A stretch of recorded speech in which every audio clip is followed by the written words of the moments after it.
দেখেন গাড়ি কি হারে লাইন, চতুর্দিকে গাড়ির লাইন, ডাবল ডাবল লাইন। হ্যাঁ, এইদিকে বদরপুরের ব্রিজ ভাঙ্গা, এইদিকে শিলচরের কালাইন ব্রিজ ভাঙ্গা, এদিকে আফলংয়ের রাস্তা খোলা আছিল গতকালকের থেকে। এদিকেরও রাস্তা গেছে ভাঙ্গা, গাড়ি যাই কিছু ছাড়ছিল, ছাড়ার পর আটকা গেছে রাস্তা ভাঙ্গা। তাহলে এখন আবার এই রাস্তা যে কবে ঠিক হইব 2-10 দিনও লাগতে পারে।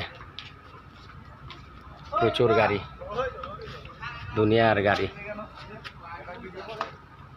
বুঝেননি? গাড়ির অভাব নাই।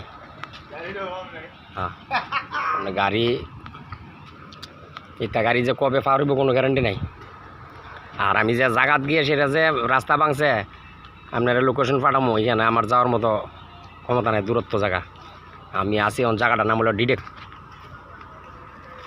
কোনো গাড়ি আসা যাওয়া করে না।